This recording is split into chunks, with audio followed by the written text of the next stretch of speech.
Good morning everyone. ದ್ವಿತೀಯ PUCಯ 6ನೇ ಘಟಕ ಭಾರತ ರಾಜಕೀಯದ ನೂತನ ಪ್ರವೃತ್ತಿಗಳು. ಈ ನೂತನ ಪ್ರವೃತ್ತಿಗಳಲ್ಲಿ ಇನ್ನೊಂದು ಪ್ರಮುಖವಾದಂಥ ಅಂಶ ಅಂತಂದರೆ ಕೇಂದ್ರ ಮತ್ತು ರಾಜ್ಯಗಳಲ್ಲಿನ ಸಂಬಂಧಗಳು ಅಥವಾ ಹೊಸ ಆಯಾಮಗಳಂತ ಕರೀತಾರೆ.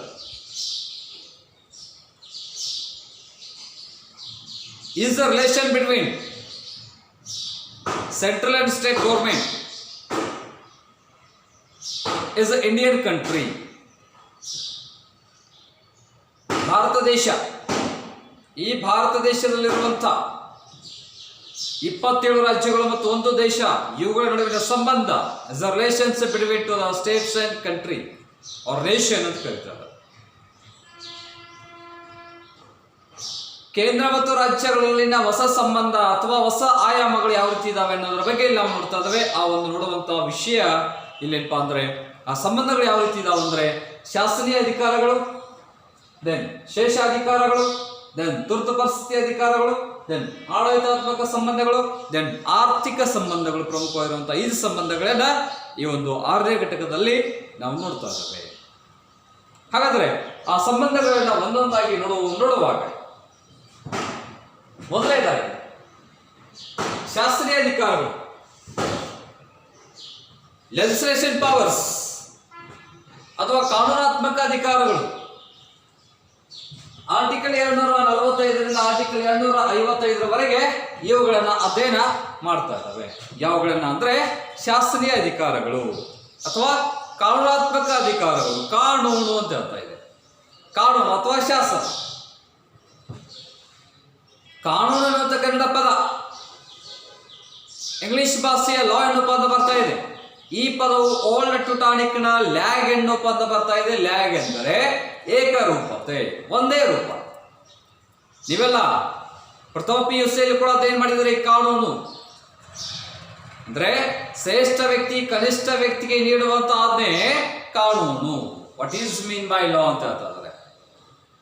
ಕಾನೂನು ಅಂದ್ರೆ ಶ್ರೇಷ್ಠ ವ್ಯಕ್ತಿ ಕನಿಷ್ಠ ವ್ಯಕ್ತಿಗೆ ನೀಡುವಂತ ಆಜ್ಞೆ ಕಾನೂನು ಅಥವಾ ಶಾಸನ. ಆ ಒಂದು ನಿಟ್ಟಿನಲ್ಲಿ ಇವತ್ತೇನು ಮಾಡ್ತಾ ಇದೆ ಅಂದ್ರೆ ಕೇಂದ್ರ ಮತ್ತು ರಾಜ್ಯಗಳ ಒಂದು ಹೊಸ ಸಂಬಂಧಗಳನ್ನು ನೋಡಿದ ಅವುಗಳಲ್ಲಿ ಏನಪ್ಪಾ ಅಂದ್ರೆ ಶಾಸನೀಯ ಅಧಿಕಾರಗಳು ಆರ್ಟಿಕಲ್ 245ರಿಂದ ಆರ್ಟಿಕಲ್ 255ರವರೆಗೆ ಇವುಗಳನ್ನು ಅಧ್ಯಯನ ಮಾಡ್ತಾ ಇದ್ದಾವೆ. ಈ ಒಂದು ಅಧಿಕಾರಗಳನ್ನು ನಾವೇನ್ ಮಾಡ್ತಾ ಇದ್ದಾವೆ ಅಂದ್ರೆ 3 ಭಾಗಗಳಾಗಿ ವಿಂಗಡಣೆ ಮಾಡ್ತಾ ಇದ್ದಾವೆ. 3 ಡಿವಿಷನ್. ಅವುಗಳಲ್ಲಿ ಮೊದಲನೇದಾಗಿ ಕೇಂದ್ರ ಪಟ್ಟಿ 95 ವಿಷಯಗಳಂದ್ರೆ ಏನಪ್ಪಾ ಅಂದ್ರೆ ಇವು ಅಧಿಕಾರಗಳಂತ ಕನ್ಸಿಡರ್ ಮಾಡ್ಕೋಬೇಕಾದ್ರೆ ಇಲ್ಲ ನಾವು ಅಧಿಕಾರಗಳು. Is not a subject. Central list, state list, then equal list.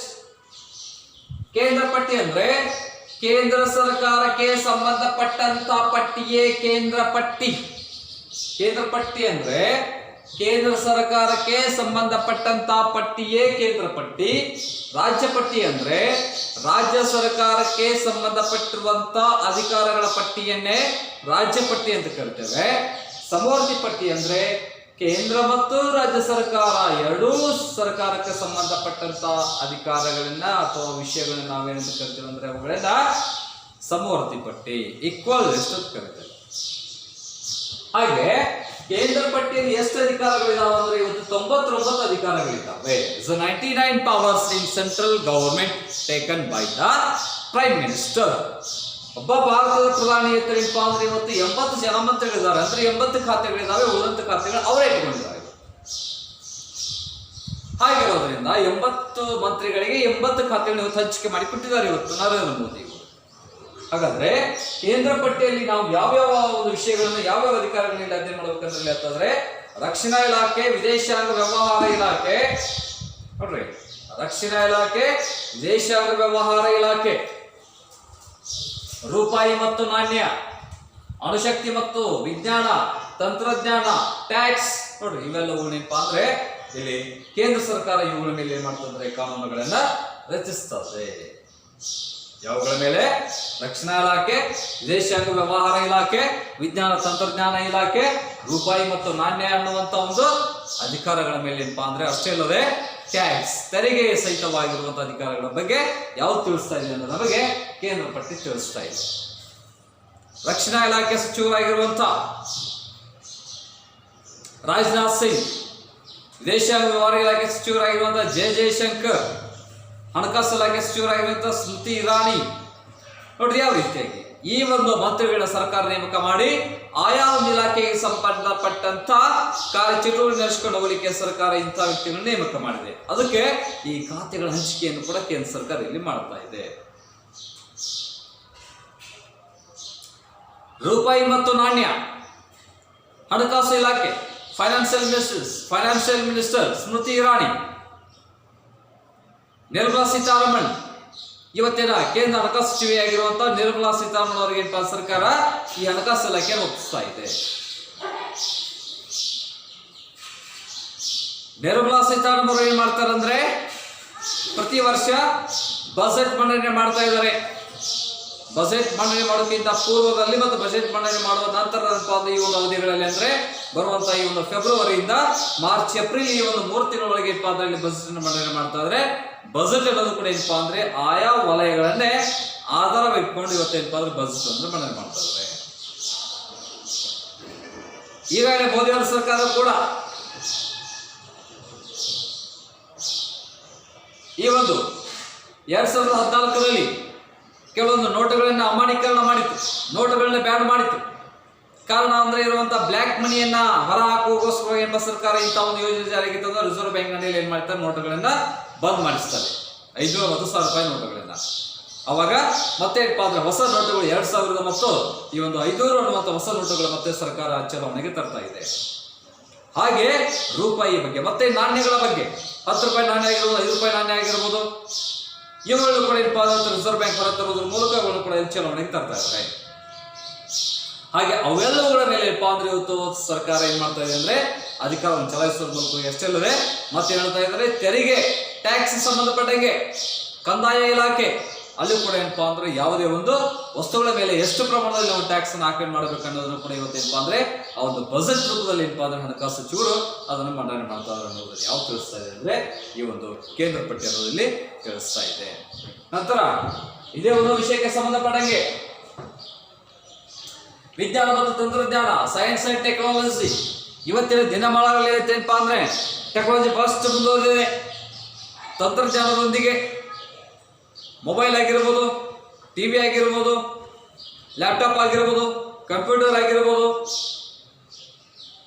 Then camera ಆಗಿರ್ಬೋದು, CC ಕ್ಯಾಮರಾ ಆಗಿರ್ಬೋದು, ನೋಡಿ ಎಷ್ಟೊಂದು,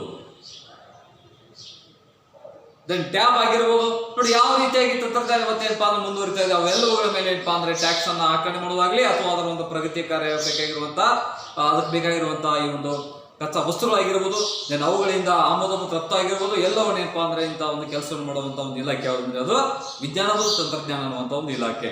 ನಂತರ ಎರಡನೇದಾಗಿ ಬರ್ತಾ ಇದೆ ರಾಜ್ಯ ಪಟ್ಟಿ. ಸುಮಾರು 63 ಖಾತೆಗಳನ್ನು ಹೊಂದಿರುವಂತಹ ರಾಜ್ಯ ಪಟ್ಟಿ ಇವತ್ತಿನ ಕರ್ನಾಟಕ ಸರ್ಕಾರದ ಮುಖ್ಯಮಂತ್ರಿಗಳಾಗಿರುವಂತಹ BS ಯಡಿಯೂರಪ್ಪ ಸರ್ಕಾರದಲ್ಲಿ ಏನಪ್ಪಾ ಅಂದ್ರೆ ಇವತ್ತು ಸುಮಾರು 36 ಖಾತೆಗಳನ್ನ ಇವತ್ತಿನ ಮಂತ್ರಿಗಳಿಗೆ ಕೊಟ್ಟು ಉಳಿದಂತ ಖಾತೆಗಳು ಇಟ್ಕೊಂಡಿದ್ದಾರೆ. ಆ ಎಲ್ಲ ಖಾತೆಗಳಿಗೆ ಸಂಬಂಧಪಟ್ಟಂಗೆ ಆಯಾ ಇಲಾಖಾ ಸಚಿವರು ಏನಪ್ಪಾ ಅಂದ್ರೆ ಆ ಖಾತೆಯ ಆಗುವವರಿಗೆ ಅವರೇ ಜವಾಬ್ದಾರಿಯಾಗಿ ಸೇವೆಯನ್ನು ಸಲ್ಲಿಸಲೇಬೇಕಾಗಿರೋದಕ್ಕಿಲ್ಲ ಅಂತಂದ್ರೆ ಈ ಒಂದು ರಾಜ್ಯ ಪಟ್ಟಿಯಲ್ಲಿ ಬರುವಂತಹ ಕೆಲವೊಂದು ವಿಷಯಗಳು ಯಾವಪ್ಪ ಅಂದ್ರೆ ಕೆಲವೊಂದು ಖಾತೆಗಳು ಪೊಲೀಸ್ ಇಲಾಖೆ, ಆರೋಗ್ಯ ಇಲಾಖೆ, ಕೃಷಿ ಇಲಾಖೆ, ರಸ್ತೆ ಸಾರಿಗೆ ಇಲಾಖೆ ಮುಂತಾದವುಗಳ ಮೇಲೆ ಏನಪ್ಪಾ ಅಂದ್ರೆ ರಾಜ್ಯ ಸರ್ಕಾರ ಕಾನೂನನ್ನ ರಚಿಸ್ತಾ ಇದೆ. ಪೊಲೀಸ್ ಇಲಾಖೆ ಇವತ್ತಿನ ಕರ್ನಾಟಕ ಸರ್ಕಾರದ ಗೃಹ ಸಚಿವರಾಗಿರುವಂತಹ ಬಸವರಾಜ ಬೊಮ್ಮಾಯಿ ಅವರು ಕೂಡ ಇವತ್ತೇನಪ್ಪಾ ಅಂದ್ರೆ ಆ ಒಂದು ಇಲಾಖೆಗೆ ಎಲ್ಲ ಒಂದು ಜವಾಬ್ದಾರಿಯನ್ನು ವಹಿಸಿಕೊಂಡು ಆ ಇಲಾಖೆ ನೇತೃತ್ವ ವಹಿಸಿಕೊಳ್ಳುವಂತ ಎಲ್ಲ ಅಧಿಕಾರಿಗಳಿಗೆ ಮಾರ್ಗದರ್ಶನ ಮತ್ತು ಸಲಹೆ ನೀಡುವುದರ ಮೂಲಕವಾಗಿ ಅವುಗಳ ಪ್ರಗತಿ ಕಾರ್ಯವನ್ನು ಇವತ್ತು ಮಾಡ್ತಾ ಇದ್ದಾರೆ. ಅದಕ್ಕೆ ಬೇಕಾಗಿರುವಂತಹ ಕಾನೂನು ಕೂಡ ಇವತ್ತು ರಚನೆ ಮಾಡಿ ಅಲ್ಲಿ ನಡೆಸ್ಕೊಂಡು ಹೋಗ್ತಾ ಇದ್ದಾರೆ. ಆರೋಗ್ಯ ಇಲಾಖೆ, ಆರೋಗ್ಯ ಮತ್ತು ಕುಟುಂಬ ಕಲ್ಯಾಣ ಇಲಾಖೆ ಇವತ್ತಿನ ಕರ್ನಾಟಕ ಸರ್ಕಾರದ ವೈದ್ಯಕೀಯ ಶಿಕ್ಷಣ ಸಚಿವರಾಗಿರುವಂತಹ ಸುಧಾಕರ್ ಡಿ ಸುಧಾಕರ್ ನೇತೃತ್ವದಲ್ಲಿ ಇವತ್ತೇನಪ್ಪಾ ಅಂದ್ರೆ ವೈದ್ಯಕೀಯ ಇಲಾಖೆಗೆ ಸಂಬಂಧಪಟ್ಟಾಗಿ ಕರ್ನಾಟಕ ಸರ್ಕಾರದ ಎಲ್ಲ ಆರೋಗ್ಯ ಇಲಾಖೆಗಳ ಮೇಲೆ ಏನಪ್ಪಾ ಅಂದ್ರೆ ಪರಿಪೂರ್ಣ ನಿಯಂತ್ರಣ ಹೊಂದಿ ಆ ಒಂದು ಇಲಾಖೆಯಲ್ಲಿ ಸೇವೆ ಸಲ್ಲಿಸುವಂತಹ ಅಧಿಕಾರಿಗಳಿಗೆ ಮಾರ್ಗದರ್ಶನ ನೀಡುವುದು ಮತ್ತು ಸಲಹೆ ನೀಡುವುದರ ಮೂಲಕವಾಗಿ ಅಲ್ಲಿರುವಂತಹ ಸಮಸ್ಯೆಗಳಿಗೆ ಪರಿಹಾರ ನೀಡುವಂತಹ ಒಂದು ಕಾರ್ಯವನ್ನು ಇವತ್ತಿನ ವೈದ್ಯಕೀಯ ಶಿಕ್ಷಣ ಸಚಿವರು ಇವತ್ತು ಮಾಡ್ತಾ ಇದ್ದಾರೆ. ಕೃಷಿ ಸಚಿವರಾಗಿರುವಂತಹ BC ಪಾಟೀಲ್ ಇವರು ಕೂಡ ಏನಪ್ಪಾ ಅಂದ್ರೆ ಕರ್ನಾಟಕ ಸರ್ಕಾರದ ಒಬ್ಬ ಕೃಷಿ ಸಚಿವರಾಗಿ ಕೃಷಿ ಇಲಾಖೆಗೆ ಸಂಬಂಧಪಟ್ಟಂತ ಎಲ್ಲ ಒಂದು ಸಮಸ್ಯೆಗಳನ್ನ ಹೋಗಲಾಡಿಸಿ ಕೃಷಿಯ ಪ್ರಗತಿಗಾಗಿ ಅವರು ಕೂಡ ಶ್ರಮಿಸ್ತಾ ಇದ್ದಾರೆ. ಅದು ಕೃಷಿಗೆ ಬೇಕಾಗಿರುವಂತಹ ರಸಗೊಬ್ಬರಗಳಾಗಿರ್ಬೋದು, ಕೃಷಿಗೆ ಬೇಕಾಗಿರುವಂತಹ ವೈಜ್ಞಾನಿಕ ತಂತ್ರಜ್ಞಾನಗಳಾಗಿರ್ಬೋದು, ಕೃಷಿಗೆ ಬೇಕಾಗಿರುವಂತಹ ಇವತ್ತಿನ ಬೀಜಗಳಾಗಿರ್ಬೋದು, ರಸಗೊಬ್ಬರಗಳಾಗಿರ್ಬೋದು, ಅಥವಾ ಈ ಒಂದು ರಾಸಾಯನಿಕ ತಂತ್ರಜ್ಞಾನ ಆಗಿರ್ಬೋದು, ಯಾವುದೇ ರೀತಿಯಾಗಿರುವಂತಹ ಎಲ್ಲ ಸಲಕರಣೆಗಳನ್ನ ಈ ಒಂದು ಅವಶ್ಯಕವಾಗಿರುವಂತಹ ಮೂಲಭೂತ ಸೌಲಭ್ಯಗಳನ್ನು ಇವತ್ತು ಕೃಷಿಗೆ ಸಂಬಂಧಪಟ್ಟಂಗೆ ಸರ್ಕಾರದಿಂದ ಕೊಡುವಂತಹ ವ್ಯವಸ್ಥೆಯನ್ನ ಇವತ್ತಿನ BC ಪಾಟೀಲ್ ಅವರು ಮಾಡ್ತಾ ಇದ್ದಾರೆ. ಸಾರಿಗೆ ಇಲಾಖೆ ಸಚಿವರು ಹಾಗೂ ಕರ್ನಾಟಕ ಸರ್ಕಾರದ ಉಪಮುಖ್ಯಮಂತ್ರಿಗಳಾಗಿರುವಂತಹ ಲಕ್ಷ್ಮಣ ಸವದಿ ಅವರು ಇವತ್ತೇನಪ್ಪಾ ಅಂದ್ರೆ ಸಾರಿಗೆ ಇಲಾಖೆಗೆ ಸಂಬಂಧಪಟ್ಟಂತಹ ಸಮಸ್ಯೆಗಳನ್ನ ಈಡೇರಿಸುವಂತ ವ್ಯವಸ್ಥೆ ಇವತ್ತು ಮಾಡ್ತಾ ಇದ್ದಾರೆ. ನಿಮ್ಗೆಲ್ಲ ಗೊತ್ತಿರುವಂತಹ ಮನೆ ಆಗಿರುವಂತಹ ಕರ್ನಾಟಕ ಸರ್ಕಾರದಲ್ಲಿ ಆಗಿರುವಂತಹ ಈ ಒಂದು ಸಾರಿಗೆ ಇಲಾಖೆಯ ನೌಕರು ಏನಪ್ಪಾ ಅಂದ್ರೆ ಇಲ್ಲಿ ಬಂದ್ ಮಾಡಿದ್ರು. ಆ ಸಂದರ್ಭದಲ್ಲಿ ಆ ಸಾರಿಗೆ ಇಲಾಖೆಯ ಒಂದು ಅಹವಾಲುಗಳನ್ನ ಸಮಸ್ಯೆಗಳನ್ನ ಸ್ವೀಕರಿಸಿ ಅವರಿಗೆ ಎಲ್ಲ ಒಂದು ರೀತಿಯಲ್ಲಿ ಏನಪ್ಪಾ ಅಂದ್ರೆ ಪರಿಹಾರ ಕೊಡುವಂತ ವ್ಯವಸ್ಥೆಯನ್ನು ಸಾರಿಗೆ ಸಚಿವರು ಮಾಡ್ತಾ ಇದ್ದಾರೆ. ಒಟ್ಟಿನಲ್ಲಿ ಸಾರಿಗೆ ಇಲಾಖೆಯ ಎಲ್ಲ ಒಂದು ಪ್ರಗತಿ ಕಾರ್ಯವನ್ನು ಇವತ್ತೇನಪ್ಪ ಸಾರಿಗೆ ಸಚಿವರು ಇಲ್ಲಿ ನಿರ್ವಹಿಸಿಕೊಳ್ಳುತ್ತಾರೆ. ಅದಕ್ಕೆ ಒಟ್ಟಿನಲ್ಲಿ ಏನಪ್ಪಾ ರಾಜ್ಯ ಸರ್ಕಾರದಲ್ಲಿ ಸಂಬಂಧಪಟ್ಟಂತ ಅಧಿಕಾರಿಗಳನ್ನ ನಾವು ಇಲ್ಲಿ ರಾಜ್ಯ ಪಟ್ಟಿಗಳನ್ನು ಸೇರ್ಪಡೆ ಮಾಡ್ತಾ ಇದ್ದಾರೆ. ನಂತರ ಸಮವರ್ತಿ ಪಟ್ಟಿ 47 ಅಧಿಕಾರಗಳನ್ನ ಇವತ್ತೇನಪ್ಪಾ ಅಂದ್ರೆ ಕೇಂದ್ರ ಮತ್ತು ರಾಜ್ಯ ಸರ್ಕಾರಗಳು ಇವುಗಳನ್ನ ವಹಿಸಿಕೊಳ್ಳುತ್ತಾ ಇದ್ದಾವೆ. ಇವುಗಳಲ್ಲಿ ವಿವಾಹ ವಿಚ್ಛೇದನ, ಸಿವಿಲ್ ಮತ್ತು ಕ್ರಿಮಿನಲ್ ಕೇಸ್, ಶಿಕ್ಷಣ ಇಲಾಖೆಗೆ ಸಂಬಂಧಪಟ್ಟಂತ ಇವುಗಳ ಮೇಲೆ ಕೇಂದ್ರ ಮತ್ತು ರಾಜ್ಯ ಸರ್ಕಾರಗಳು ಕಾನೂನನ್ನ ಚಲಾಯಿಸ್ತಾ ಇದ್ದಾವೆ. ವಿವಾಹ ವಿಚ್ಛೇದನ, ಸಿವಿಲ್ ಮತ್ತು ಕ್ರಿಮಿನಲ್ ಕೇಸಸ್ ನೋಡ್ರಿ, ವಿವಾಹ ವಿಚ್ಛೇದನ, ಸಿವಿಲ್ ಮತ್ತು ಕ್ರಿಮಿನಲ್ ಕೇಸ್ ಹಾಗೂ ಶಿಕ್ಷಣ ಇವುಗಳ ಮೇಲೆ ಕೇಂದ್ರ ಮತ್ತು ರಾಜ್ಯ ಸರ್ಕಾರಗಳು ಕಾನೂನನ್ನ ರಚನೆ ಮಾಡ್ತಾ ಇದ್ದಾವೆ. ವಿವಾಹ ವಿಚ್ಛೇದನ, ಮ್ಯಾರೇಜ್ ಅಂಡ್ ಡಿವೋರ್ಸ್, ಮದುವೆಯಾದ ನಂತರ ದಂಪತಿಗಳು ಸುಖ ಸಂಸಾರದಿಂದ ಬಾಳ್ಬೇಕಾಗಿದ್ರೆ ಏನ್ರಿ ಅದು ಪೂರ್ಣ ಪ್ರಮಾಣದ ಸುಖಿ ಸಂಸಾರ ಆಗ್ತದೆ. ಒಂದು ವೇಳೆ ಕುಟುಂಬದಲ್ಲಿ ದಾಂಪತ್ಯದಲ್ಲಿ ಏನಾದ್ರು ಬೆರ್ಕೊಂಟಾದ್ರೆ ಅವಾಗ ಏನಾಗ್ತದ್ರಿ, ಅವನೊಂದು ತೀರ ಇವಳೊಂದು ತೀರ, ಅವಾಗ ಏನಪ್ಪಾ ಅಂದ್ರೆ ಡಿವೋರ್ಸ್ ಬಂದ್ಬಿಡ್ತದೆ. ಡಿವೋರ್ಸ್ ಬಂದಾಗ ಕೊನೆಗೆ ಕೋರ್ಟ್ ಏನ್ ಡಿಸಿಷನ್ ಕೊಡ್ತದೆ ಅಂದ್ರೆ ಇಬ್ಬರ ಒಂದು ಸಹಮತಿಯ ಮೇರೆಗೆ, ಇಬ್ಬರ ಒಂದು ಅಭಿಪ್ರಾಯದ ಮೇರೆಗೆ ಏನಪ್ಪಾ ಅಂದ್ರೆ ಡಿವೋರ್ಸ್ ಕೊಟ್ಟ ನಂತರ ಒಂದು ವೇಳೆ ಮಕ್ಕಳಾಗಿದ್ರೆ ಎಲ್ಲಿ ಮಕ್ಕಳನ್ನ ತಾವಿಟ್ಕೋಬೇಕು, ಅವರು ಇವ್ರು ಇಟ್ಕೋಬೇಕು, ಅಥವಾ ಇಲ್ಲಿ ಅವ್ರಿಗೆ ಏನಪ್ಪಾ ಅಂದ್ರೆ ಆ ಬದುಕುವಂತ ಹೆಂಡತಿಗೆ ಗಂಡನಿಂದ ಎಷ್ಟು ಇಲ್ಲಿ ಪೋಟಿಗೆ ಕೊಡಬೇಕು, ಅವಳ ಜೀವನಕ್ಕೆ ಎಷ್ಟು ಇಲ್ಲಿ ಜೀವನಾಂಶ ಕೊಡಬೇಕು ಅನ್ನೋದನ್ನ ಎಲ್ಲ ಡಿಸೈಡ್ ಮಾಡಿದವಪ್ಪ ಅಂದ್ರೆ ಕೋರ್ಟ್ ಡಿಸೈಡ್ ಮಾಡ್ತಾ ಇದೆ. ಇದು ವಿವಾಹ ವಿಚ್ಛೇದನಕ್ಕೆ ಸಂಬಂಧಪಟ್ಟಂಗೆ. ದೆನ್ ಸಿವಿಲ್ ಅಂಡ್ ಕ್ರಿಮಿನಲ್, ಕಾನೂನು ಮತ್ತು ಅಪರಾಧ. ಯಾವುದೇ ಒಬ್ಬ ವ್ಯಕ್ತಿ ಅಪರಾಧ ಮಾಡಿದ್ದೆ ಆದ್ರೆ ಕೊಲೆ, ಸುಲಿಗೆ, ದರೋಡೆ, ಅತ್ಯಾಚಾರ ಮುಂತಾದ ಪ್ರಕರಣಗಳಲ್ಲಿ ಭಾಗಿಯಾಗಿದ್ದರೆ ಅಂತ ವ್ಯಕ್ತಿಗೆ ಇವತ್ತೇನಪ್ಪ ಅಂದ್ರೆ ಜೀವಾವಧಿ ಶಿಕ್ಷೆ ಆಗಿರ್ಬೋದು, ಗಲ್ ಶಿಕ್ಷೆ ಆಗಿರ್ಬೋದು, ಅಥವಾ ಮರಣದಂಡನೆ ಆಗಿರ್ಬೋದು, ಇವುಗಳನ್ನ ಕೊಡುವಂತಹ ಕಾರ್ಯ ಏನಪ್ಪ ಅಂದ್ರೆ ಇವತ್ತು ಪರಿಪೂರ್ಣವಾಗಿರುವಂತಹ ಕಾನೂನು ಚೇಂಜ್ ಮಾಡ್ತಾ ಇರೋ ಸರ್ಕಾರ. ಶಿಕ್ಷಣ ಇಲಾಖೆಗೆ ಸಂಬಂಧಪಟ್ಟಂಗೆ ಇವತ್ತು ಸರ್ಕಾರ RT ಅಡಿಯಲ್ಲಿ ರೈಟ್ ಟು ಎಜುಕೇಶನ್, ಮಕ್ಕಳಿಗೆ ಕೊಡುವಂತಹ ಉಚಿತ ಮತ್ತು ಕಡ್ಡಾಯ ಶಿಕ್ಷಣ ಅಡಿಯಲ್ಲಿ ಶಿಕ್ಷಣಕ್ಕೆ ಬೇಕಾಗಿರುವಂತಹ ಎಲ್ಲ ಸೌಲಭ್ಯಗಳನ್ನು ಇವತ್ತಿನ ಪ್ರಾಥಮಿಕ ಮತ್ತು ಪ್ರೌಢ ಶಿಕ್ಷಣ ಇಲಾಖೆ ಸಚಿವರಾಗಿರುವಂತ ಸುರೇಶ್ ಕುಮಾರ್ ಅವರು ಏನಪ್ಪಾ ಅಂದ್ರೆ ಇವತ್ತು ಶಿಕ್ಷಣ ಇಲಾಖೆ ಸಂಬಂಧಪಟ್ಟಂತ ಎಲ್ಲ ಸಮಸ್ಯೆಗಳನ್ನ ಈಡೇರಿಸಿಕೊಂಡು ಶಿಕ್ಷಣದ ಪ್ರಗತಿಗಾಗಿ ಅವರು ಕೂಡ ಶ್ರಮಿಸ್ತಾ ಇದ್ದಾರೆ. ಹೀಗಿರೋದ್ರಿಂದ ಬಡ ಮಕ್ಕಳಿಗೆ ಅನುಕೂಲ ಆಗುತ್ತೆ. ಸರ್ಕಾರ ಇವತ್ತು RT ಅಡಿಯಲ್ಲಿ ಏನಪ್ಪಾ ಅಂದ್ರೆ ಉಚಿತ ಶಿಕ್ಷಣ ಕೊಡ್ತಾ ಇದೆ. ಮತ್ತೆ ಈಗ ಏನಪ್ಪಾ ಅಂದ್ರೆ ಪ್ರಾಥಮಿಕ ಶಾಲೆಗಳನ್ನ 2 ಕಿಲೋಮೀಟರ್ ಅಂತರಗಳಲ್ಲಿ ಇವತ್ತು ಮಾಧ್ಯಮಿಕ ಶಾಲೆಯನ್ನ 5 ಕಿಲೋಮೀಟರ್ ಅಂತರಲ್ಲಿ ಸ್ಥಾಪನೆ ಮಾಡಿಕೊಂಡು ಅಷ್ಟೇ ಅಲ್ಲ ಏನಪ್ಪಾ ಅಂದ್ರೆ ಅಲ್ಲಿಗೆ ತೋಟದ ಶಾಲೆಗಳನ್ನ ಕೂಡ ತೆರೆದು ಮಕ್ಕಳಿಗೆ ಉಚಿತವಾಗಿ ಶಿಕ್ಷಣ ಕೊಡ್ತಾ ಇದೆ. ಅದರೊಂದಿಗೆ ಮಕ್ಕಳಿಗೆ ಮುಂಜಾನೆ ಉಪಹಾರ ವ್ಯವಸ್ಥೆ, ದೆನ್ ಹಾಲಿನ ವ್ಯವಸ್ಥೆ, ದೆನ್ ಮಧ್ಯಾಹ್ನದ ಬಿಸಿ ಊಟದ ವ್ಯವಸ್ಥೆ, ಮಕ್ಕಳಿಗೆ ಬೇಕಾಗಿರುವಂತಹ ಬುಕ್ಗಳ ವ್ಯವಸ್ಥೆ, ದೆನ್ ಸಮವಸ್ತ್ರಗಳ ವಿತರಣೆ, ಸೈಕಲ್ ವಿತರಣೆ, ಪರಿಹಾರ ಬೋಧನೆ ಅಷ್ಟೇ ಅಲ್ಲದೆ ಕಲಿಕೆಯಲ್ಲಿ ಹೊಂದುವಂತಹ ಮಕ್ಕಳಿಗೆ ಮತ್ತೆ ಶಿಕ್ಷಣ ಬೇಕಾಗಿದೆ. ಶಾಲೆಯನ್ನು ಹೊರಡುವಂತಹ ಮಕ್ಕಳನ್ನ ಕರ್ಕೊಂಡು ಮತ್ತೆ ಶಾಲೆಗೆ ಕಳಿಸಬೇಕಾಗಿದೆ. ಎಲ್ಲ ಯೋಜನೆಗಳು ಸರ್ಕಾರ ಇವತ್ತೇನಪ್ಪಾ ಅಂದ್ರೆ ಈ ಒಂದು ಸಮವರ್ತಿ ಪಟ್ಟಿಯಲ್ಲಿ ನೋಡ್ತಾ ಇದ್ದಾರೆ. ದೆನ್ ಶೇಷಾಧಿಕಾರಗಳನ್ನು ತೆಗೆದುಕೊಂಡಾಗ ಮೇಲಿನ ಪಟ್ಟಿಯಲ್ಲಿ ಸೇರದೇ ಇರುವಂತಹ ಅಧಿಕಾರಗಳು, ಶೇಷ ಅಂದ್ರೆ 0, ಈ ಮೇಲಿನ ಪಟ್ಟಿಯಲ್ಲಿ ಸೇರದೇ ಇರುವಂತಹ ಉಳಿದಿರುವಂತಹ ಅಧಿಕಾರಗಳು ಅವುಗಳು ನಾವು ಏನ್ ಕರಿತೀವಿ ಅಂದ್ರೆ ಶೇಷಾಧಿಕಾರಗಳು ಇಲ್ಲತ್ತವೆ. ಕೇಂದ್ರ ಸರ್ಕಾರ ಈ ವಿಷಯದ ಮೇಲೆ ಕಾನೂನು ರಚನೆ ಮಾಡುತ್ತದೆ. ಕೇಂದ್ರ ಮತ್ತು ರಾಜ್ಯ ಹಾಗೂ ಸಮವರ್ತಿ ಪಟ್ಟಿಯ ವಿಷಯಗಳ ಮೇಲೆ ಕಾನೂನು ರಚನೆ ಮಾಡುವ ಅಧಿಕಾರ ಸಂಸತ್ತಿಗಿದೆ. ಇಲ್ಲಿ ಕೇಳ್ತಾರೆ ಒಂದು ಮಾರ್ಕ್ಸಿಗೆ ನಿಮಗೆ. ಕೇಂದ್ರ ಹಾಗೂ ರಾಜ್ಯ ಹಾಗೂ ಸಮವರ್ತಿ ಪಟ್ಟಿಗಳ ಮೇಲೆ ಕಾನೂನು ರಚನೆ ಮಾಡುವ ಅಧಿಕಾರ ಯಾವುದಕ್ಕಿದೆಯಪ್ಪ ಅಂದ್ರೆ ಸಂಸತ್ತಿಗಿದೆ. ಕೇಂದ್ರ ಸರ್ಕಾರಗಳ ಮೇಲೆ ಕೂಡ ಸಂಸತ್ತೇ ಏನ್ ಮಾಡ್ತಿದ್ರಿ, ಕಾನೂನು ರಚನೆ ಮಾಡ್ತಾ ಇದೆ. ರಾಜ್ಯಗಳಲ್ಲಿ ಏನಪ್ಪಾ ಅಂದ್ರೆ ಈ ರಾಜ್ಯಗಳಲ್ಲಿರುವಂತಹ ವಿಷಯಗಳ ಮೇಲೆ ಕಾನೂನು ರಚನೆ ಮಾಡುವಂತ ಅಧಿಕಾರ ಕೂಡ ಯಾವುದಕ್ಕಿದೆ ಅಂದ್ರೆ ಸಂಸತ್ತಿಗಿದೆ. ಒಟ್ಟಿನಲ್ಲಿ ಏನಪ್ಪಾ ಅಂದ್ರೆ ಕೇಂದ್ರ, ರಾಜ್ಯ ಹಾಗೂ ಸಮವರ್ತಿ ಪಟ್ಟಿಗಳ ಮೇಲೆ 3 ವಿಷಯಗಳ ಮೇಲೆ ಏನಪ್ಪಾ ಅಂದ್ರೆ ಕಾನೂನು ರಚನೆ ಮಾಡುವಂತ ಅಧಿಕಾರ ಯಾವುದಕ್ಕಿದೆ ಅಂದ್ರೆ ನೀವು ಬರೀಬೇಕಾಗಿದೆ ಯಾವತ್ತ ಅಂತಂದ್ರೆ ಸಂಸತ್ತಿಗೆ. ಅಮಾಸಿಕೆ ಹೇಳ್ತಾರೆ ಕೇಂದ್ರ, ರಾಜ್ಯ ಹಾಗೂ ಸಮವರ್ತಿ ಪಟ್ಟಿಗಳ ಮೇಲೆ ಕಾನೂನು ರಚನೆ ಮಾಡುವಂತ ಅಧಿಕಾರ ಯಾವುದಕ್ಕಿದೆ ಅಂದ್ರೆ ಸಂಸತ್ತು ಇಸ್ ಎ ಪಾರ್ಲಿಮೆಂಟ್. ಆ ಒಂದು ನಿಟ್ಟಿನಲ್ಲಿ ಏನಪ್ಪಾ ಅಂದ್ರೆ ಪರಿಪೂರ್ಣವಾಗಿರುವಂತ ಕಾನೂನು ರಚನೆ ಮಾಡಿದ ಸರ್ಕಾರ ಎಲ್ಲ ಒಂದು ವಿಷಯಗಳನ್ನ ಅಧಿಕಾರಗಳ ಮೇಲೆ ಏನಪ್ಪಾ ಅಂದ್ರೆ ಪರಿಪೂರ್ಣವಾಗಿರುವಂತಹ ಕಾನೂನು ರಚನೆ ಮಾಡಿಕೊಂಡು ಅವುಗಳನ್ನ ಸಮಸ್ಯಾತ್ಮಕ ರೀತಿಯಲ್ಲಿ ಅವುಗಳನ್ನು ಬಗೆಹರಿಸುವಂತ ಕಾರ್ಯವನ್ನು ಸರ್ಕಾರ ಇಲ್ಲಿ ಮಾಡ್ತಾ ಇದೆ. ಅದಕ್ಕೆ ಶೇಷಾಧಿಕಾರಗಳಂದ್ರೆ 2, 3 ಕೇಂದ್ರ ಪಟ್ಟಿ, ರಾಜ್ಯ ಪಟ್ಟಿ ಮತ್ತು ಸಮವರ್ತಿ ಪಟ್ಟಿಗಳಲ್ಲಿ ಸೇರ್ಪಡೆಯಾಗದೇ ಇರುವಂತಹ ವಿಷಯಗಳನ್ನ ನಾವು ಏನು ಅಂದ್ರೆ ಶೇಷಾಧಿಕಾರಗಳು. ಶೇಷ ಅಂದ್ರೆ 0. ನೆಕ್ಸ್ಟ್ ಬರುವಂತದ್ದು ಯಾವಪ್ಪ ಅಂತಂದ್ರೆ ತುರ್ತು ಪರಿಸ್ಥಿತಿ ಅಧಿಕಾರಗಳು. Is emergency powers.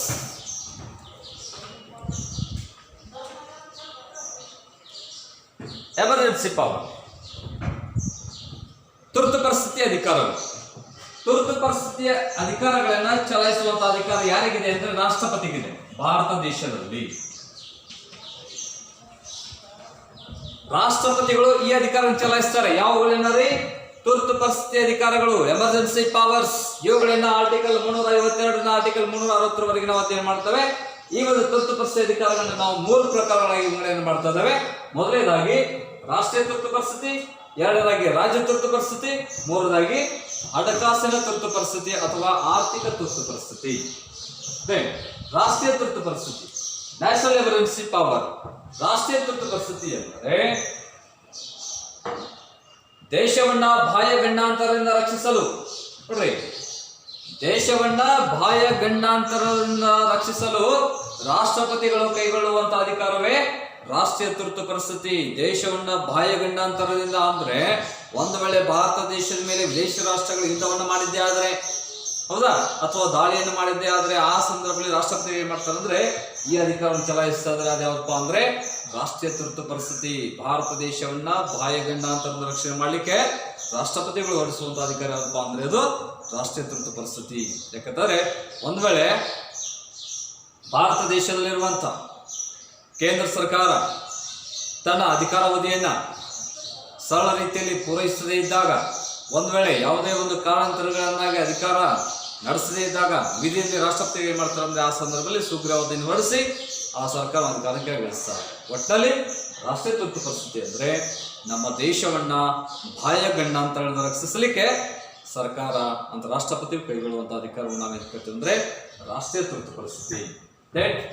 ಆರ್ಟಿಕಲ್ 356 ಹೇಳ್ತಾ ಇದೆ ರಾಜ್ಯ ತುರ್ತು ಪರಿಸ್ಥಿತಿ ಅಂದ್ರೆ ದೇಶದ ಯಾವುದೇ ರಾಜ್ಯದಲ್ಲಿ ಆಡಳಿತಾತ್ಮಕ ಸಂವಿಧಾನ ಕುಸಿದು ಬಿದ್ದಾಗ, ರಾಜ್ಯದಲ್ಲಿ ಸರ್ಕಾರದ ಪರಿಸ್ಥಿತಿ ಕೆಟ್ಟಾಗ ರಾಜ್ಯದ ರಾಜ್ಯಪಾಲರ ವರದಿಯನ್ನ ಆಧರಿಸಿ ರಾಷ್ಟ್ರಪತಿಯವರು ಏನ್ ಮಾಡ್ತಾರೆ ಅಂದ್ರೆ ಈಗ ಅಧಿಕಾರವನ್ನ ಜಾರಿಗೆ ತರ್ತಾ ಇದ್ದಾರೆ. ಇದು 6 ತಿಂಗಳವರೆಗೆ ಜಾರಿಯಲ್ಲಿರ್ತದೆ. ರಾಷ್ಟ್ರೀಯ ತುರ್ತು ಪರಿಸ್ಥಿತಿ ಅಂದ್ರೆ ದೇಶವನ್ನ ಬಾಹ್ಯ ಗಂಡಾಂತರದಿಂದ ರಕ್ಷಿಸಲಿಕ್ಕೆ ರಾಷ್ಟ್ರಪತಿಗಳು ಈ ಅಧಿಕಾರ ಚಲಾವಣೆ ಮಾಡಿದ್ದಾರೆ. ಇನ್ನು ರಾಜ್ಯ ತುರ್ತು ಪರಿಸ್ಥಿತಿ ಅಂದ್ರೆ ದೇಶದಲ್ಲಿನ ರಾಜ್ಯ ಸರ್ಕಾರಗಳು ತಮ್ಮ ಅಧಿಕಾರಾವಧಿಯನ್ನು ಪೂರ್ಣಗೊಳಿಸದೆ ಯಾವುದೋ ಕಾರಣಾಂತರಗಳಿಂದಾಗಿ ರಾಜ್ಯದ ಮುಖ್ಯಮಂತ್ರಿಗಳು ಭ್ರಷ್ಟ ಅಧಿಕಾರಿಯಾದ್ರೆ, ಸರಿಯಾಗಿ ಕಾರ್ಯವನ್ನು ನಿರ್ವಹಿಸದೇ ಇದ್ರೆ ಆಗ ಏನ್ ಮಾಡ್ತಾರೆ ಅಂದ್ರೆ ರಾಜ್ಯಪಾಲರು ರಾಜ್ಯದ ಮುಖ್ಯಮಂತ್ರಿಗೆ ರಾಜೀನಾಮೆಯನ್ನು ಕೊಡ್ಲಿಕ್ಕೆ ಹೇಳ್ತಾರೆ. ಅಂದ್ರೆ ಏನಪ್ಪಾ ಅಂದ್ರೆ ರಾಜ್ಯಪಾಲರು ಕೂಡ ರಾಜ್ಯದಲ್ಲಿ ಸುಗ್ರೀವಾಜ್ಞೆಯನ್ನು ಹೊರಡಿಸ್ತಾರೆ. ಆ ಸಂದರ್ಭದಲ್ಲಿ ವಿಧಿ ಇಲ್ಲದೆ ರಾಜ್ಯದ ಮುಖ್ಯಮಂತ್ರಿಗಳು ತಮ್ಮ ಸ್ಥಾನಕ್ಕೆ ರಾಜೀನಾಮೆ ಕೊಡಬೇಕಾಗ್ತದೆ. ಅವಾಗ ಏನಪ್ಪಾ ಅಂತಾರೆ ರಾಜ್ಯಪಾಲರು ಅಲ್ಲಿ ಏನ್ ಮಾಡ್ತಾರೆ ಅಂದ್ರೆ ರಾಷ್ಟ್ರಪತಿಗಳ ಆದೇಶವನ್ನು ಪಡ್ಕೊಂಡು ಏನಪ್ಪಾ ಅಂದ್ರೆ ಮತ್ತೆ ಇಲ್ಲಿ ಆ ಒಂದು ಅಧಿಕಾರವನ್ನು ಚಲಾಯಿಸುವಂತ ಅಧಿಕಾರ ಯಾರಿಗಿದೆ ಅಂದ್ರೆ ರಾಷ್ಟ್ರಪತಿಗಳಿಗೆ ಇದೆ. ಆದ್ದರಿಂದ ರಾಜ್ಯ ತುರ್ತು ಪರಿಸ್ಥಿತಿ ಅಧಿಕಾರ ಅಂತಂದ್ರೆ ರಾಜ್ಯದಲ್ಲಿರುವಂತಹ ಆಡಳಿತ ಸರ್ಕಾರ ಸರಿಯಾಗಿ ಕಾರ್ಯವನ್ನು ನಿರ್ವಹಿಸದೇ ಇದ್ದಾಗ ರಾಜ್ಯಪಾಲರು ರಾಷ್ಟ್ರಪತಿಗಳ ಸಲಹೆ ಮೇರೆಗೆ ಆ ಒಂದು ಸರ್ಕಾರವನ್ನು ಅಧಿಕಾರಕ್ಕೆ ಕೆಳಗಿಳಿಸ್ತಾರೆ. ಅದಕ್ಕೆ ಇಲ್ಲಿ ರಾಷ್ಟ್ರಪತಿ ಒಂದು ಏನಪ್ಪಾ ಅಂತಂದ್ರೆ ತಮ್ಮ ಅಧಿಕಾರವನ್ನು ಚಲಾಯಿಸ್ತಾ ಇರೋದು ಯಾವುದು ಅಂದ್ರೆ ರಾಜ್ಯ ತುರ್ತು ಪರಿಸ್ಥಿತಿ. ಇದೆಲ್ಲಿವರೆಗೆ ಇರ್ತದೆ? ರಾಜ್ಯದಲ್ಲಿ 6 ತಿಂಗಳ ಕಾಲ ಏನಪ್ಪ ಅಂದರೆ ಜಾರಿಗೆ ಇರ್ತದೆ. ಯಾಕಂತಂದ್ರೆ ಇಲ್ಲಿ ಮತ್ತೆ ನಾವೇನು ಮಾಡ್ಬೇಕಂದ್ರೆ ಚುನಾವಣೆಯನ್ನ ನಡೆಸಲೇಬೇಕಾಗಿದೆ 6 ತಿಂಗಳುಗಳ ಒಳಗಾಗಿ. ರಾಜ್ಯದಲ್ಲಿರುವಂತಹ ಆಡಳಿತಾರೂಢ ಸರ್ಕಾರ ಸರಿಯಾಗಿ ಕಾರ್ಯವನ್ನು ನಿರ್ವಹಿಸದೇ ಇದ್ದಾಗ ವಿಧಿ ಇಲ್ಲದೆ ರಾಜ್ಯಪಾಲರು ರಾಷ್ಟ್ರಪತಿಗಳ ಸಲಹೆ ಮೇರೆಗೆ ಅಧಿಕಾರ ಸರ್ಕಾರವನ್ನ ಇಲ್ಲಿ ಏನಪ್ಪಾ ಅಂದ್ರೆ ವಜಾಗೊಳಿಸ್ತಾ ಇದ್ರೆ ಆ ಸಂದರ್ಭದಲ್ಲಿ ಏನಪ್ಪಾ ಅಂದ್ರೆ ಇಲ್ಲಿ 6 ತಿಂಗಳವರೆಗೆ ಇಲ್ಲಿ ರಾಷ್ಟ್ರಪತಿ ಆಳ್ವಿಕೆಯನ್ನು ಜಾರಿಗೆ ತರಬೇಕಾಗ್ತದೆ. ಮತ್ತೆ 6 ತಿಂಗಳವರೆಗೆ ಚುನಾವಣೆ ನಡೆಯಲೇಬೇಕು. ಆದ್ದರಿಂದ ರಾಷ್ಟ್ರಪತಿ ಚಲಾಯಿಸುವಂತ ಅಧಿಕಾರ ಯಾವುದು ಅನ್ನೋದು ರಾಜ್ಯ ತುರ್ತು ಪರಿಸ್ಥಿತಿ. ಹಣಕಾಸಿನ ಅಥವಾ ಆರ್ಥಿಕ ತುರ್ತು ಪರಿಸ್ಥಿತಿ ಆರ್ಟಿಕಲ್ 360 ಇಲ್ಲ ಇರ್ತದೆ. ದೇಶದಲ್ಲಿನ ಆರ್ಥಿಕ ಸ್ಥಿತಿ ಹದಗೆಟ್ಟಾಗ ಅಥವಾ ವ್ಯತ್ಯಾಸವಾದಾಗ ಅಥವಾ ಹಣಕಾಸಿನ ಖಜಾನೆ ಖಾಲಿಯಾದಾಗ ಇದನ್ನ ಸರಿಪಡಿಸಲು ರಾಷ್ಟ್ರಪತಿಗಳು ಕೈಗೊಳ್ಳುವಂತ ಒಂದು ಅಧಿಕಾರ ಯಾವಪ್ಪ ಅಂದ್ರೆ ಅದು ಆರ್ಥಿಕ ತುರ್ತು ಪರಿಸ್ಥಿತಿ. ದೇಶದಲ್ಲಿನ ಆರ್ಥಿಕ ಖಜಾನೆ ಖಾಲಿಯಾದಾಗ ಅಥವಾ ಆರ್ಥಿಕ ಪರಿಸ್ಥಿತಿ ಹದಗೆಟ್ಟಾಗ ಅಥವಾ ಆರ್ಥಿಕ ವ್ಯವಸ್ಥೆಯೇ ಬದಲಾದಾಗ ಅಥವಾ ಪರಿಪೂರ್ಣವಾಗಿ ಏನಪ್ಪಾ ಅಂದ್ರೆ ಕೆಳಮಟ್ಟಕ್ಕೆ ಕುಸಿದಾಗ ಆ ಸಂದರ್ಭದಲ್ಲಿ ಆರ್ಥಿಕ ವ್ಯವಸ್ಥೆಯನ್ನು ಸರಿದೂಗಿಸುವಗೋಸ್ಕರವಾಗಿ ರಾಷ್ಟ್ರಪತಿಗಳು ಹೊರಡಿಸುವಂತಹ ಆಜ್ಞೆ ಯಾವುದು ಅಂದ್ರೆ ಅದು ಹಣಕಾಸಿನ ತುರ್ತು ಪರಿಸ್ಥಿತಿ ಅಥವಾ ಆರ್ಥಿಕ ತುರ್ತು ಪರಿಸ್ಥಿತಿ. ಅಂದ್ರೆ ದೇಶದಲ್ಲಿನ ಆರ್ಥಿಕ ಖಜಾನೆ ಅಥವಾ ಹಣಕಾಸಿನ ಖಜಾನೆ ಖಾಲಿಯಾದಾಗ ಆ ಸಂದರ್ಭದಲ್ಲಿ ದೇಶದಲ್ಲಿರುವಂತಹ ಎಲ್ಲ ಯೋಜನೆಗಳ ಸರ್ಕಾರ ರಾಷ್ಟ್ರಪತಿಗಳು ಏನು ಮಾಡ್ತಾರೆ ಅಂದ್ರೆ ಸ್ಥಗಿತಗೊಳಿಸ್ತಾರೆ. ಯಾಕಂತಂದ್ರೆ ಇಡೀ ಇರುವಂತಹ ಖಜಾನೆ ಖಾಲಿಯಾಗಿರುತ್ತದೆ. ಆ ಸಂದರ್ಭದಲ್ಲಿ ಕೈಗೊಳ್ಳುವಂಥ ಒಂದು ವ್ಯವಸ್ಥೆಯನ್ನು ಏನಂತ ಕರಿತೇವೆ ನಾವು, ಅದನ್ನ ಆರ್ಥಿಕ ತುರ್ತು ಪರಿಸ್ಥಿತಿ ಅಧಿಕಾರ ಅಂತ ಕರೀತಾರೆ. ನೆಕ್ಸ್ಟ್